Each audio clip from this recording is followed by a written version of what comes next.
Hello and welcome to today's HBR webinar, The Case for Investing in Virtual Spaces. I'm Todd Pruzan, Senior Editor for Research and Special Projects at Harvard Business Review, and I want to thank all of you for joining us today. I'd also like to thank our sponsor, Meta. Meta for Work. Bring your business to life with virtual reality headsets and immersive experiences from Meta. We want this to be an interactive webinar. So if you have any questions at any time, just type them into the Ask the Speaker chat channel on the right-hand side of your screen. If you run into a technical issue, please head to the blue chat button located at the bottom right corner of your screen and send our support team a note. And a final note of housekeeping, this webinar is being recorded. Sooner than you can imagine, most individuals and companies will be operating within virtual worlds. For companies and governments, this will mean providing services in expansive Web3 environments. Right now is a window of opportunity for leaders to build and experiment in virtual worlds to unlock new possibilities and models that were previously unimaginable. In today's webinar, Deborah Piscione and Josh Drean will discuss how we define virtual worlds and the metaverse, why the metaverse will help drive deeper connections and more effective collaboration, how virtual worlds can enhance personal productivity and fulfillment, why leaders in all industries need to consider investing in virtual environments, and they'll examine some case studies of organizations like NVIDIA and BMW that have made virtual worlds part of their business strategy. But first, proper introductions. Deborah Piscione is a LinkedIn Learning author, a former television commentator with CNN, MSNBC, and Fox News, and she's the best-selling author of Secrets of Silicon Valley. Josh Drean is the co-founder of the Work3 Institute, a Web3 advisor at Harvard Innovation Labs and co-founder of Drean Media. Our two guests are the co-authors of the forthcoming Harvard Business Review press book, Employment is Dead: How Disruptive Technologies Are Revolutionizing the Way We Work, scheduled to publish in 2024. Deborah and Josh, welcome, and thank you for joining us today. Thank you so much for having us. Yes, Todd, it's a privilege to be with you, and thank you all of you who are joining us virtually. I feel like that is fitting given the topic that we are talking about today, investing in virtual spaces. My name is Josh Drean, as he mentioned, and I'm so excited to be presenting alongside Deborah Piscione. We are very excited about the work that we do at the Work3 Institute. Our mission is to help organizations marry emerging technologies with workforce strategies, and we are excited about our forthcoming book, which Todd mentioned. Deborah, I'll turn it over to you to maybe tell a little bit more about us. I'd love to share the story, Josh, of how we all met. But first of all, we really appreciate you being here today. We're very excited about where the world is heading. And I was so excited about what was going on with artificial intelligence and Web3 technologies that back in 2021, I co-created a Web3 summit. That is when Josh Drean applied to speak. And we were receiving dozens and dozens of applications every day for speakers who wanted to bring forth their expertise. But when I saw Josh's session title, which read, The Work 3.0, the future is not employment, it's the metaverse, I immediately thought, this is a book. So I actually picked up the phone, cold called Josh and said, what do you think about writing a book together? And fortunately for me, he said yes. Our collaboration has been extraordinary, in part because of the passion we share, but we also span generations. I am a Gen X, Josh is a millennial, and we have Gen Z kids. So we know where the world is at its point and its history, but we also really deeply understand where the world is heading. So Josh, why don't you now share a bit about virtual spaces? Yeah, I think it would be fitting for us to start by drawing a parallel between two fascinating events that are happening, one in our physical world and another in the rapidly expanding virtual world. Many of you, especially those who have teenagers at home, have heard about Taylor Swift's Eras Tour. This is a record-breaking tour that has plans to visit 146 stadiums in total, reaching an estimated 10.2 million people over 8 months. It is projected to rake in a staggering $4.1 billion. Economists have actually joked about the, quote, The Economy, Taylor's version, as the tours had a significant economic impact on cities that she is visiting. Now let's shift our focus to a different kind of concert, one that took place 2 weeks ago in the digital universe. By the way, when we are talking about virtual spaces, we are talking about computer-generated environments, whether that's 2D immersive experiences on your phone or 3D immersive experiences, say using a headset, using VR or AR, that's virtual reality and augmented reality. From anything from virtual worlds that you can live in and inhabit and play in, online games, simulations, and augmented reality experiences. So 2 weeks ago, Eminem had a concert. Fortnite hosted him in their virtual space, or I should say a digital avatar of him, which was accessible to fans across the globe. The event drew in a jaw-dropping 44.7 million players in just one day. I'll say that again. In just one day, 44 million people were playing this game, and that amounted to 102 million hours of gameplay. The concert helped generate sales of what's called battle passes.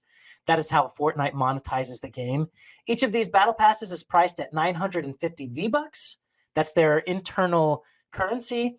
And that amounts to about $10 USD. So you can imagine that's nearly $200 million in revenue in a single day with significantly less overhead. So while the figures don't quite compare to Taylor Swift's record-breaking tour, they clearly illustrate that this is an immense draw for young individuals and the financial potential of virtual worlds. Millions are flocking to these digital spaces and creating significant revenue streams in a realm that's just as real in its own way, especially to these young individuals, than any physical concert. And with that, let's talk about the metaverse and the iteration of the next internet. Thank you, Josh. Yeah, thank you for setting that up. Because simply put, the metaverse is really just the next iteration of the internet. There's just a slight difference between the metaverse and virtual spaces. It's just a more comprehensive concept that goes beyond individual virtual spaces. So it refers to the collective, interconnected virtual space that merges aspects of the physical and the virtual world together. The metaverse often incorporates its own economy, which makes it very unique, which we'll get into later, complete with virtual currencies and digital assets. I always feel it's important to share a little bit about the history because I think oftentimes people think, oh, the metaverse just popped up. It definitely got its start in the 1950s and 60s, but it wasn't until Neil Stephenson's book in 1992, Snow Crash, that he actually coined the term the metaverse. But if you really want to get technical, the origins of the metaverse date back to 1838. And if you even want to get more technical, it was Aristotle who started to talk about binocular vision. So this is just something in the works for a really, really long time. Then if you remember Second Life in 2003, that really marked a significant leap showcasing how user-driven interactions and content creation can really be engaging for people looking to connect digitally and beyond their physical lives. Then in the 2000s and 2010s, it definitely got popularized by Ready Player One. Then we have the development of the blockchain and decentralization, which provided the secure infrastructure crucial for digital ownership, really laying the foundation for the metaverse's future. The 2020s, we definitely saw the integration of NFTs or non-fungible tokens, allowing the ownership and trade of these unique digital assets. And what I love to remind myself about, it wasn't that long ago that we got Wi-Fi in 1997 and the smartphone in 2007. So it's amazing how these technologies go from trying to figure out how they work in our life to the point that we can't imagine living without them. Yeah, it is. It is so fascinating to see how quickly things move when you look at it from a decade to decade instead of a day to day approach. So with that said, let's talk about the term itself. Whether you are tired of hearing the term metaverse or feel like it is completely moved on. Last year, it was on everyone's lips. It was a buzzword that captured the imagination of tech enthusiasts and skeptics alike. But why was it such a hot topic, and what has changed since then? Initially, the metaverse represented this frontier that Deborah talked about, where the lines between virtual and physical realities blurred. The concept was fueled by significant investment from major tech companies. We all remember when Facebook rebranded to Meta and Mark shared his vision of what the metaverse could be. And that's when the media started running wild. Deborah and I actually attended dozens of metaverse conferences. And even some of the experts that we saw quite often on stage were saying that we're not there yet. We are on Tuesday and we need to get to Sunday. So as with any new technology, the metaverse entered this hype cycle where the initial excitement led to inflated expectations, followed by this period of disillusionment when we start to realize how vast the challenges and limitations have become. And so this kind of shows whether the term metaverse continues to take off, or if you look at the blue line, another name takes its place. There are many terms being thrown around. NVIDIA talks about digital twins. Apple talks about spatial computing. Unity calls it the realverse. I think we like to gravitate towards the immersive internet. But regardless of what we call it, the undercurrent of its impact and potential continues to flow strong. So we're excited to share some use cases with you, but I just want to say, although the initial buzz has quieted, that doesn't mean that the metaverse is any less important. I like to think of it as the metaverse is maturing from a trendy concept to a more practical and thoughtfully considered technology. And this is why you should be continuing to pay attention. Deborah and I actually wrote about this in HBR.org in May of this year. We essentially wanted to highlight that the metaverse is evolving. It is still poised to revolutionize how we interact, work, and play. And this space is where innovation thrives. It's where the future of digital interaction is being actively shaped. We might not be seeing strong use cases. We are seeing strong use cases, which we will share with you. But this is a chance for you to explore. So with that said, I want to talk a little bit about the benefits of these virtual spaces, why you should think about investing in these spaces. So here are three of the many we could talk about. First is expanded market opportunities. Imagine a world where your business can reach anyone, anywhere, without the limitations of physical geography. The power of virtual spaces is that you can expand into virtual markets to showcase your products, host meetings, or even run events by tapping into the diverse global customer base. Next is the innovative customer engagement. Virtual spaces have the power to redefine how we connect with customers. You can create immersive and interactive experiences. You can offer your customers a new dimension of exploration. I like to picture a virtual reality, like a virtual reality showroom where customers can actually touch and feel a product in a 3D space. It's an engaging and memorable journey that can deepen customer involvement. And finally, cost effectiveness and scalability. This is for all of you CFOs out there and budget-conscious business leaders. Virtual spaces can be significantly cut, like you can cut overhead costs. So goodbye rent, goodbye utilities, goodbye maintenance expenses. Expanding your virtual footprint is much simpler and more cost-effective than physical expansion or relocation. So these three advantages, among others, like I said, make a compelling case for why businesses should seriously consider diving into a virtual world. It's not so much about keeping up with technology as it is seizing opportunities to innovate, expand, and connect with customers in ways that were once unimaginable. And that kind of leads us to getting a little bit more specific about how these virtual spaces will impact the future of work. This is where my passion, as well as Deborah's passion, really begins to take off, is how will we be working in different spaces? The stats show the power of virtual spaces. 60% of managers report improved employee satisfaction as a key benefit of remote work. 69% of millennials would forego other work benefits in favor of more flexible working spaces. And 73% of teams agree that advantages of working virtually outweigh the downsides. So if you're paying attention to your workforce and what they're asking for these virtual remote opportunities. And I don't want to jump too far into like these potential hot buttons about returning to the office and what it means, but we will address that a little bit further. But I'm excited to jump into these case studies.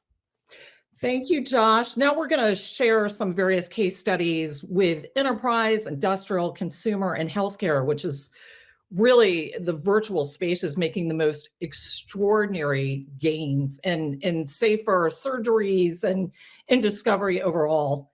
We're going to be sharing where the world is heading in the immersive internet, which we like to call it, and how enterprises such as Lowe's and BMW are utilizing digital twins for greater collaboration, how an immersive design studio called Obsess is killing it with virtual realism, and then how a marketing AI company called Conversica is fast converting marketing leads to sales. So let's go ahead and take a look first at Lowe's. If you're not familiar with the term digital twins, don't be alarmed, you're not the only one.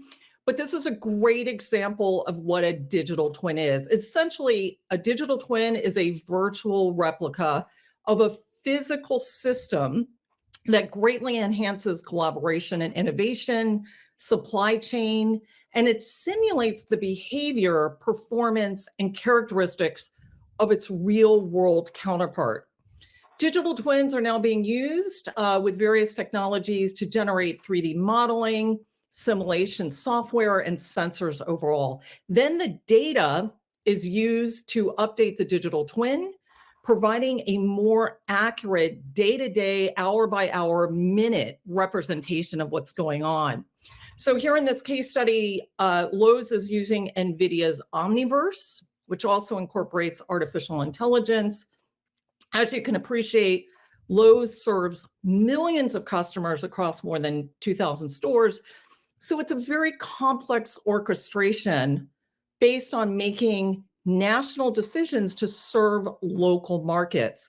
So in other words, if there's a simultaneous weather event, say a tornado outside of Nashville that we saw this week, and a flood in Portland, Oregon, the digital twin can not only lay out the proper materials at a critical juncture, but the supply chain can adjust for needed changes in supplies and materials. So just a really interesting start to how companies are going to continue to work with digital twins in the future. The next case study that we have for you is BMW's plant in Debrecen, Hungary. Now, this plant is not opening until 2025. BMW has made a very aggressive move towards becoming digital first. Again, they're using NVIDIA's Omniverse. But what they're doing is they're running real-time digital twin simulations, virtually optimizing the layout on the factory floor, robotics, and the logistics systems. And they're determining what the factory needs to look like years before it even opens. So let's take a look at this video. Hey Milan, good to see you. Jensen, welcome to our virtual planning session. It's great to be here. What are we looking at? This is our global planning team who are working on a robot cell in Debrecen's digital twin. Matthias, tell us what's happening. So we've just learned the production concept requires some changes. We are now reconfiguring the layout to add a new robot into the cell. Okay, but if we add a new robot on the logistics side, we need to move our storage container. All right, let's get this new robot in. That's perfect. But let's double check. Can we run the cell? Excellent. Milan, this is just incredible. Virtual factory integration is essential for every industry. I'm so proud to see what our teams did together. Congratulations. We are working globally to optimize locally. All right, yeah, fascinating what we're seeing coming out of the Omniverse and these collaborations. I mean, I just shared stats at a presentation that I did at MIT recently that they are 30% more efficient, BMW, because of this. And like Deborah mentioned, they can test things years in advance. Let's talk now about the consumer world, the B2C. And the company Roblox, the popular game, and how companies are partnering with Roblox to reach more customers in these virtual spaces. Nike Land, I think, is the most prominent. They are making huge waves. Nike Land is an immersive space where if you are on Roblox, you can essentially go into the world, you can play games with your friends, you can visit a virtual showroom, and you can actually purchase these digital assets, or you might have heard of them as NFTs or non-fungible tokens. Are digital shoes more important to the younger generation than physical shoes? I think that is an argument yet to be made, but it is important to recognize how many users are in Roblox, which boasts 66 million users daily, and how much money Nike Land is making off of this. Nike Digital is the brand's metaverse arm, and they're already pulling in a quarter of its revenue, which as of last quarter was $185 million based off of their revenues here in Roblox. Chipotle has been here for almost a year now. They have been serving up digital burritos. And you might ask yourself, why would you purchase a digital burrito? What value does that bring? I can't even eat it. And I am still asking myself that question, but they are raking in millions of dollars, letting players get behind the counter, serve up customers, and play a game immersively here. And they just launched they had an event called Burrito for Halloween and ended up giving away 1 million burritos, and it actually crashed the servers of Roblox temporarily. Walmart is there. If you jump into Walmart Discovered, it isn't shopping in Walmart. It is games. It is taking a shopping cart and building wings on it as an airplane or racing. The UPS store has an immersive entrepreneurial venture where you get to actually be behind the scenes and see some of the logistics behind the store. And Invisalign, which has this virtual shop where you can go in, and obviously your digital avatar has straight teeth, but you can start to understand what they're about, learn more about their brand. And this is kind of a new way of generating leads through these immersive experiences. Thanks, Josh. So if you're not 12 or 24 years old and the cartoon feel of Roblox just doesn't resonate, it never resonated for me, then here's a company called Obsess that has spent years on proprietary technology on making virtual spaces look real. This, to me, is the future of what the immersive internet can look like, that you actually feel that you're there. What's interesting about Obsess is now they can enable brands and retailers to set up 360 digital storefronts on their website. That was Ralph Lauren's home store. And not only do you not need a headset, you can also buy the physical products that you would immediately see. Obsess now works with large brands and retail, beauty, CPG, media, and technology. And they even picked up Taylor Swift's holiday ornament collection on the metaverse that you can now purchase through your virtual reality experience. Just really exciting stuff. And in my opinion, they are far ahead of the competition in making the virtual spaces really have that realism element to them. I love it. I also am really passionate about virtual office space.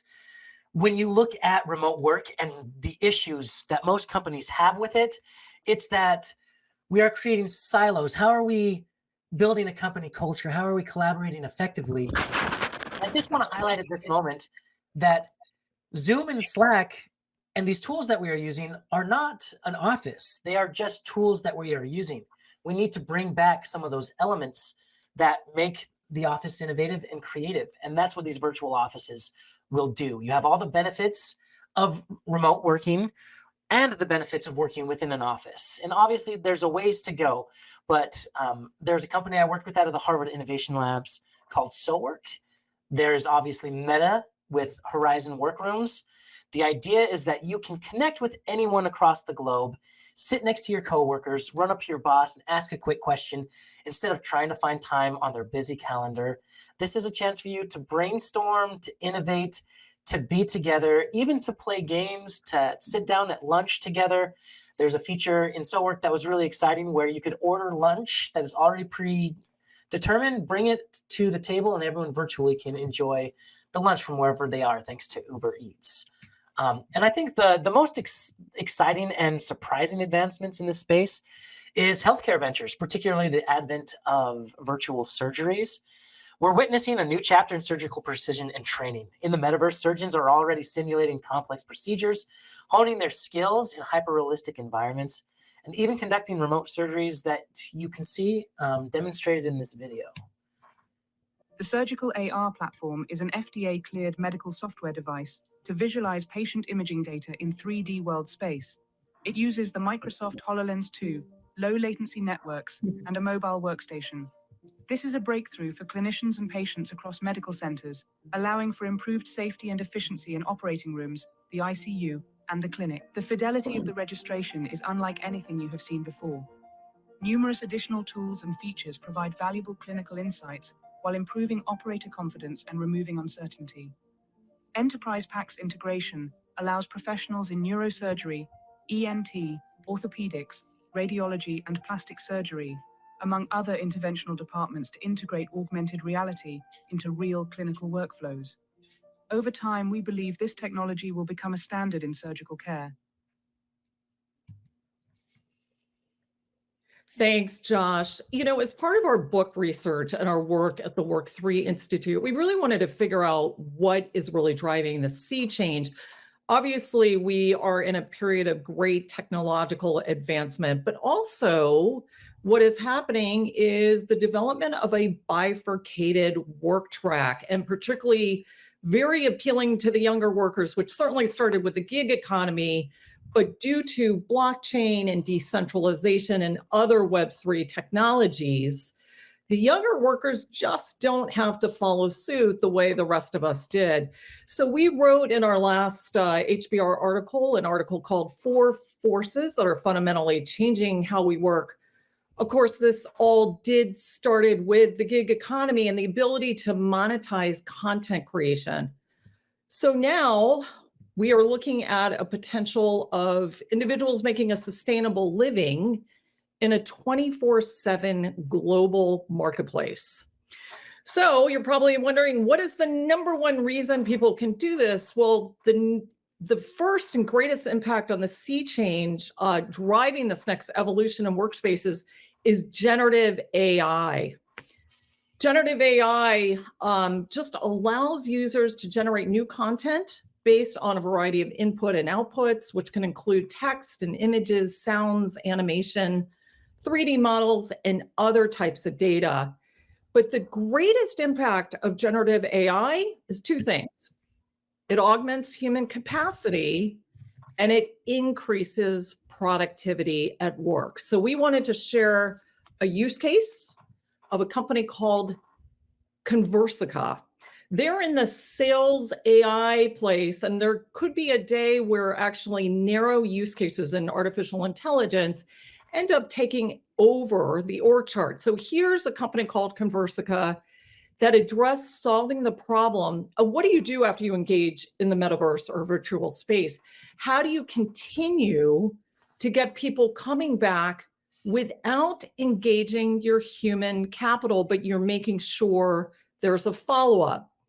So Lyco Geosystems, specifically Hexagon, ended up engaging with Conversica to really take a deep dive and look at their analytics to understand why their new leads were not converting to sales. They ended up naming their AI assistant, Holly, and she now initiates personalized conversations in real time and nurtures those conversations that inevitably best position these conversations for the then human sales team to take over. Within a month, as a result, Lyca's sales team got to focus their time and energy and best opportunities uncovering more revenue with less work. So again, in less than a month, the business results were that there were 33% more lead engagement rate. They had a 300% increase in improvement in new leads. And overall, just by engaging Conversica in this very short period of time, they had a 23x return on investment. The second big influence driving the sea change is really the youthquake. And if you're not familiar with this term, it was originally coined by Vogue magazine in 1965. It was really just to how do you encapsulate the cultural movement that involved music and pop culture back in 1965, and how it greatly changed the landscape for the fashion industry. So now we're seeing this again. The youthquake is innately digital fluent. They don't know the real world like we do. They really blend reality with the digital realm. And 52% of the global population is under the age of 30. So now the youthquake, once again, have more power to transform work, more so than any generation before. Finally, we did some research at the Work3 Institute. We know that COVID has forever changed our relationship at work. Sure, you can force people to go back to work, but for how long are you getting the best work out of them? People have evolved since COVID, and our priorities have shifted. So some of the things that we found particularly surprising in our research was how much flexible and meaningful work was prioritized, even above an increased salary. People wanted their well-being and their purpose to be at the forefront of their work. And they're now much more environmentally and socially responsible. I had a friend call me the other day in the Washington, D.C. area, and he said, I drove an hour and a half to work only to sit on a Zoom meeting. It made no sense. And you think about the impact on the environment, just not only in the commute, but heating the building at the time and everything that comes along with just the expense around big office spaces. So really, as technology advances and societal trends shift, the way that work is conceptualized and carries out for all of us also evolves. Yeah, it is really exciting. I know that there are, it's intimidating to see all of the changes that are happening all at once, but it's also exciting. So let's just take a moment to look at the numbers directly, which are frankly astounding. This is revenue by market. By the end of the year, the market is projected to be worth an impressive $54.9 billion already. And from here, the market is expected to skyrocket at an annual growth rate of 36.8%, which means that by 2030, that's only 7 years away, we're looking, I guess it's more 6, right? We're coming up to the end of the year here. We're looking at a market volume of a staggering $490.4 billion. If you want to zoom in a little bit with me, the ARPU, or average value per user, today is already around 100 USD, and the user penetration is at 12.5%.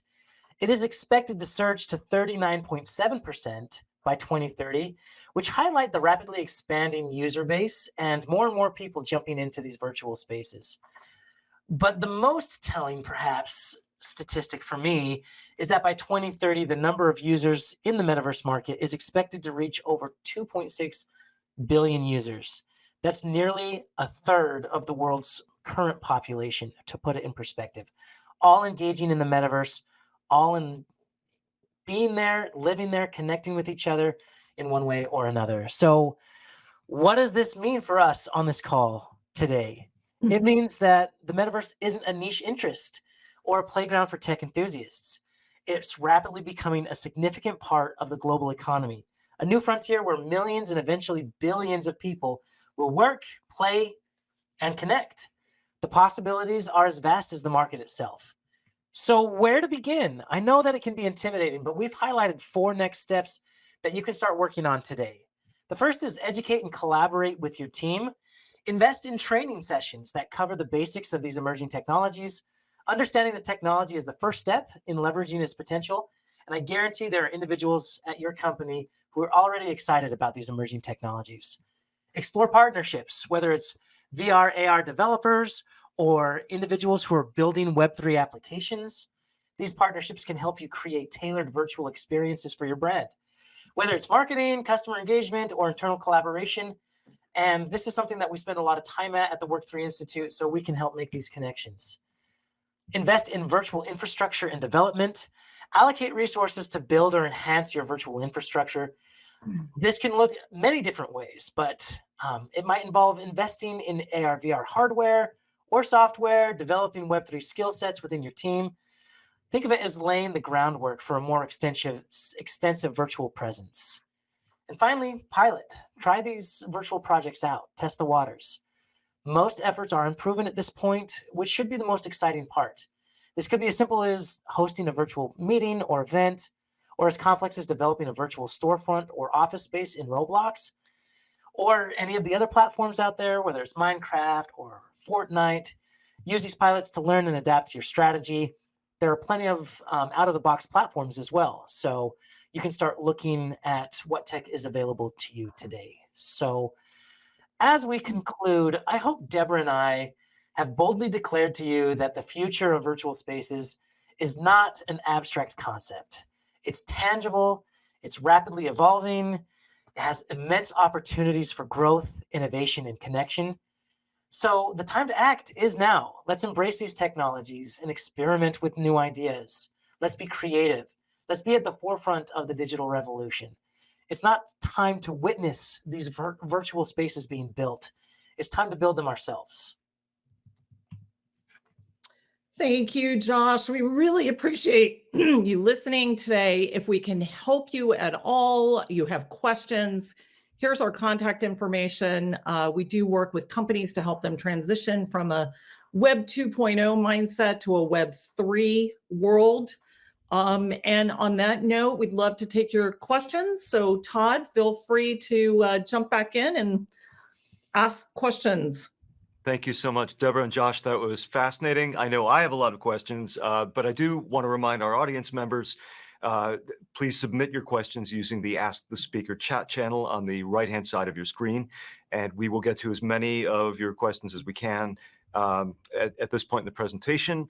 That was fascinating. I mean, digital twins on the retail floor, augmented reality in the operating room, virtual burritos. I've got questions, but just to start out, it seems that one of the risks of the immersive internet or the metaverse is this idea that it's going to make people lose real world interaction. And is this something that you worry about, or about addiction, or any kind of negative psychological effects of people spending too much time in the metaverse?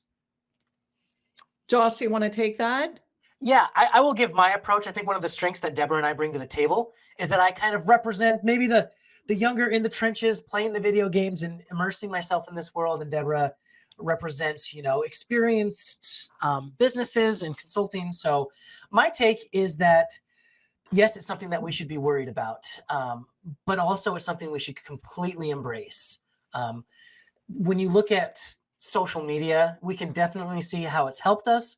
We can definitely see the impact that it has had on a younger generation. We need to also consider that it's already here, that our children are already in a virtual space, engaging with friends that are all over the world. My son particularly loves to play Fortnite, and his friends from across the street will run over. They will say, "Hey, are you on?" And they will go back and they will play in this virtual world. Whether you view that as good or bad, it's what they are enjoying doing, because going outside and playing like we used to versus creating an entire world, going on missions, earning money that actually can be spent within the game, showing off the bling that you receive in this space, or even the spaces that you've purchased in terms of digital real estate. So it's here and it's taking off. And a lot of companies, for instance, Sandbox is a company that we write about in our book that focuses primarily on a Web3 decentralized version where you can have space that you live in. You can engage, whether it's 2D or 3D, with a virtual headset. And so I say, yes, we need to be cautious of what this means for us in the physical world, but that doesn't mean that we shouldn't continue to push the boundaries of what's possible. Yeah, and I think I'll follow up here, Todd. Keep in mind, really, the immersive internet. It's just the next generation of the internet, but it's in 3D. So when you look at Obsess, the startup, and you feel the reality of being in a particular place, to me, that's much more extraordinary than something static.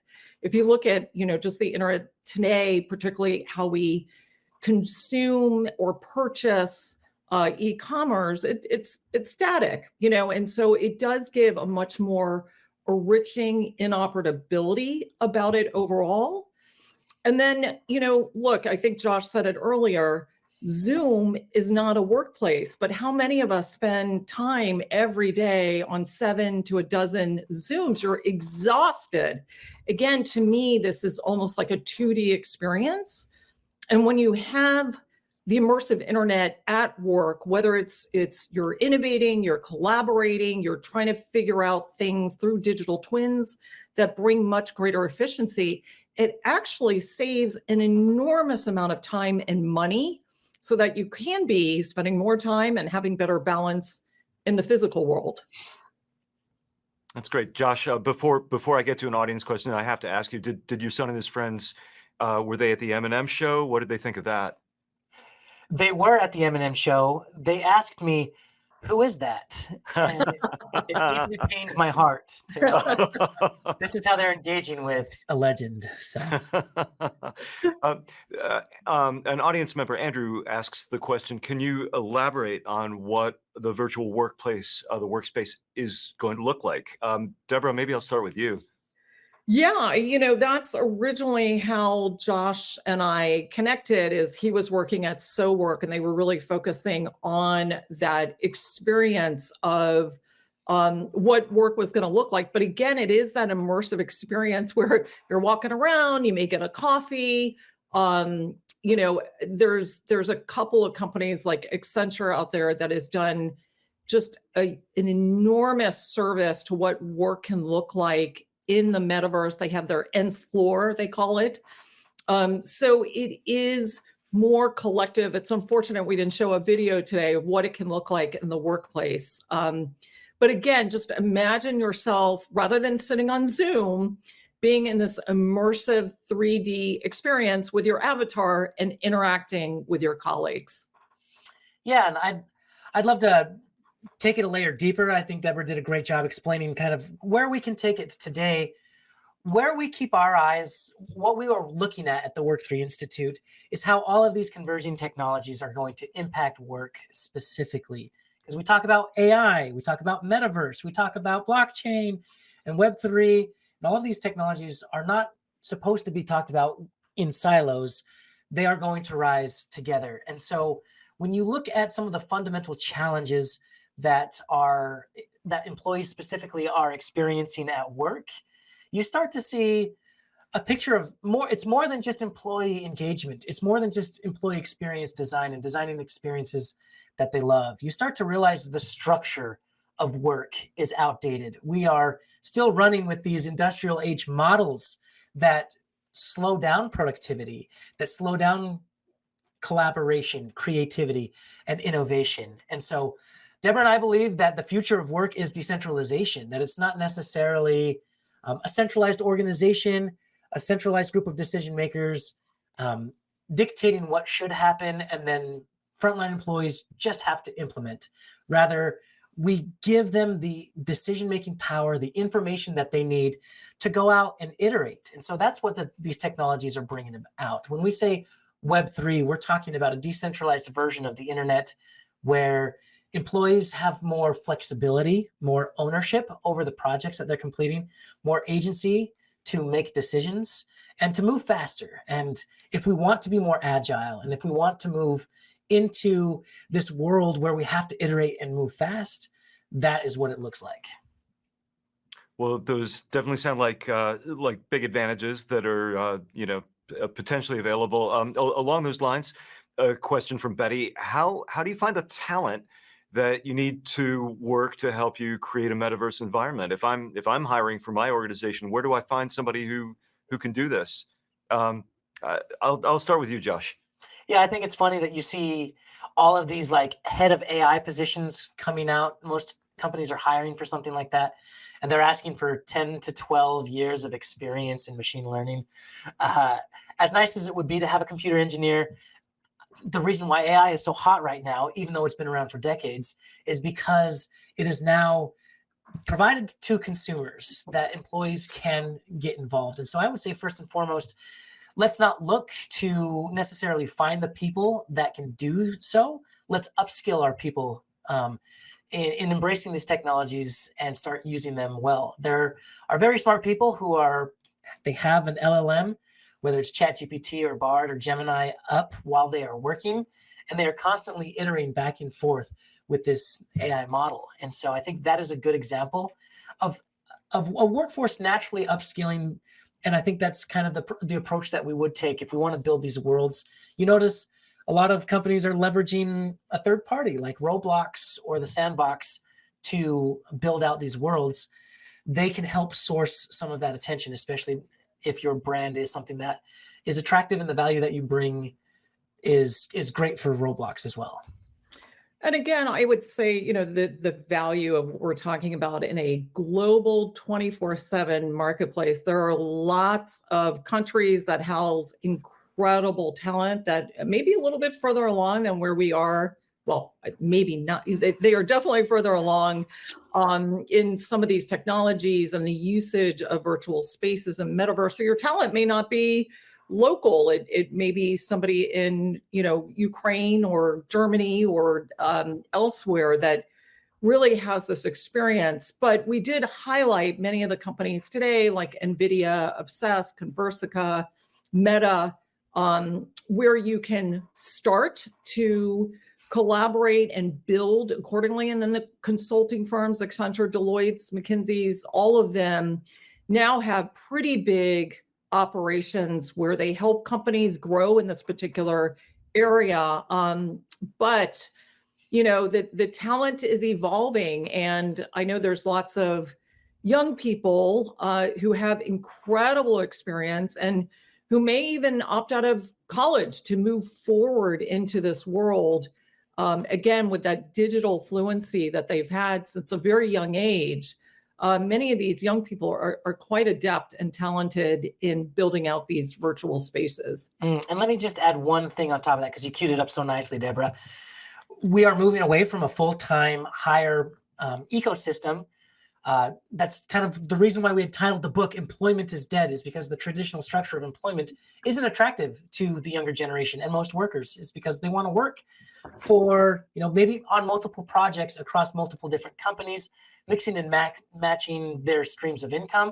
And so companies are already embracing new workforce ecosystems where they do have a centralized group of full-time employees that kind of run the show, but they have these orbital stakeholders or contractors or freelancers that participate and help build on a project-to-project basis. So that's another great way to engage talent in a Web 2.5 version.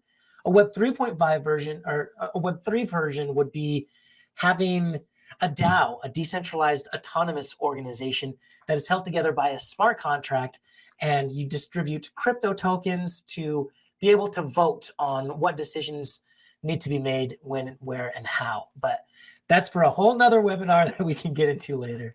And I'll just add quickly, there are firms now, talent firms, that specialize in Web3 and AI talent directly. So they would be a great resource for finding that talent. That's great. So on AI, can we talk about generative AI for a second? Obviously, it's in its infancy. It has we don't know exactly what its future looks like. But a question from Edward: What do you see the role of Gen AI being in virtual workspaces? What do you think the risks and benefits are of incorporating that? Deborah, maybe start with you. Yeah, I come from a little bit of a biased standpoint. I look at generative AI and think of the enormous potential to augment our own human capacity, but also to increase productivity by having an assistant, a Gen AI assistant. One day we're all going to have, mentors and assistants in the workplace. It's all going to be fulfilled through an AI assist overall. I do not feel the downfall. We're not having the larger conversation of where AI or the singularity is heading. We're talking about it in the workforce at this time. I know many organizations are looking, can they potentially, cut headcount? And there's no doubt that a lot of white collar jobs for the first time are going to be impacted by a technology that can really augment that cognitive behaviors that we've gone and gotten graduate degrees for. But the flip side is, it is that assist that helps us move a lot quicker and can really increase the productivity pie. So lots of organizations right now are kind of splitting that strategy between where can we cut headcount and where can we upskill people so that we make them human plus, something we like to look about the future of the worker. We spent a lot of time looking at the Work3 Institute and certainly in the research of our book of how Gen AI will be the greatest augmenter that we've seen in the workplace. That's great. Human plus. I really like that term, and I think that's a very positive way to look at it. A question from an audience member: what are your thoughts about any privacy concerns in the metaverse environment? Josh, maybe start with you. Yeah, obviously it's huge. It's very important to be paying attention to. I grew up during the age of YouTube. And if you think about the privacy challenges that YouTube has faced over the years, it's immense. I actually did a deep dive to kind of see if I can highlight and find all of the work that has gone into that. I mean, it was truly the wild, wild west once upon a time where you could upload anything. You could steal movies and upload inappropriate content. And, slowly we worked on getting to a place where YouTube is what it is today. And if any of you have ever uploaded a video to YouTube, there is a as short as it can be, but it is a long process of, is this video made for kids? Does this have any swear words in it? And you self-report a lot of these things. And then, they have a lot of this machine learning coming in and finding out what content is inappropriate or not. And I think we're going to have to go through that same iterative process in the metaverse. And we're already starting to see, law firms starting to offer services around that. We're seeing cases being brought around this. I displayed Walmart, their Discovered World. Actually, they tried to launch it last year and it had to be taken down because there was a lawsuit against them saying that they were being subliminal in the way that they were marketing to the younger generation. And so I'm encouraged to see that we are already working on that, but also know that there is a long road, and that's something that we should continue to be aware of. Yeah, and I would just add, certainly we have redefined what privacy means, right, in the birth of the internet. But even more importantly, I think the question will be around intellectual property and how do you protect your IP in the metaverse. We've already seen cases, I can't remember if it was Louis Vuitton or I know it was in the fashion, it was the Birka bag is what it was. So, those are areas, again, we're seeing a lot of startups around what IP is going to look like in this new world. And the US government, the US Trade and Patent Office is certainly not only looking at the metaverse, but AI generated, opportunities there. And so we're going to see a lot of court cases and a lot of decisions around what is happening over the next 5 to 10 years. Great, thank you. Well, this is fascinating. We probably have time for one or two more questions. I do want to ask one, which is about which sectors, which industries do you feel the metaverse, the immersive internet are going to have the biggest impact on? Do you think it's going to affect businesses, equally across all sectors, or do you see some sectors really benefiting? Deborah? Yeah, right now, certainly retail has come strong out of the gate, but healthcare, just in the video that Josh showed earlier, it's extraordinary. And it is this interoperability. It's not just about the virtual spaces, the metaverse, it's AR, VR, artificial intelligence, robotic surgery, the precision that we're going to have, the discoveries that we're going to have in healthcare will be unprecedented because of all of these technologies coming together. But again, anything that can create more of a realism feel in 3D. Josh showed images of Invisalign and UPS, and there's banks, and Chick-fil-A has filed IP going into the metaverse. I believe they will launch in 2024 or 2025. There is enormous potential across the board, but out the gate, it is retail and healthcare who are the big winners. Yeah, I would say, there are some pretty obvious ones, right? Like Deborah mentioned, e-commerce, digital media, gaming is a huge force right now. Education is making leaps and bounds in this place. L&D is huge. We kind of saw the workplace metaverse take off and then kind of fizzle out. So, and there's obviously industries that we thought were secure. Like imagine being a factory worker or working in Amazon's warehouse, and you're like, they obviously need people to lift and do hard things and think. And we're already seeing most of that being automated and robots coming in and doing most of that work as well. So does that count as metaverse? Does it count as AI? Again, these technologies are all merging together. And so I think the importance is whatever industry you're in, there will be some level of impact. And it's probably best for you to figure out what that is and be, the earlier adopter. That's a great way to look at it. We probably have time for about one more question. Here's what I'll ask you. You've completely sold me. I've just seen an amazing presentation. Now, how do I convince the skeptics who lead my company? How do I talk to executives about this who may not really understand where this is all going? Josh, you want to start with that? Show them. I know we're early and we don't think there are that many use cases. I hope this presentation at least has shown you some of the early use cases that are already proving ROI. So show them, do your research and present it in a way that provides value for the organization, especially in this economy where, we're uncertain what's going to be happening in 2024. We're tightening budgets. We're making cuts to our workforce. We shouldn't be ignoring this. This is not a time to hunker down for a winter because it's happening. So say that and show them. Todd, I would add, a lot of times when we hear about the metaverse, we think of Roblox and the cartoon aspect.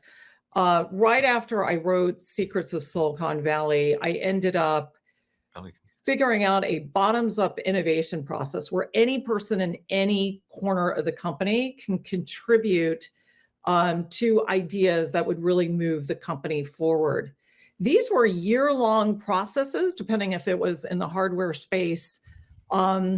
With the addition of digital twins, it's extraordinary the level of collaboration and innovation, how much rapidly, no matter whether it's hardware, software, whatever it is, services, how much faster you can work and how much money can be saved because of the usage of digital twins overall. So you don't have to be a factory floor building out cars or even a Lowe's, store. You can, in any industry, integrate what digital twins is. And I think that's really the greatest use case for business leaders to move forward before maybe they adopt other use cases in the metaverse or virtual spaces. Okay, well, that's a great note to end on. Deborah and Josh, thank you for a great presentation. I'm afraid we're out of time, but thank you so much for being with us today. Thank you. It's been a pleasure. Thank you very much.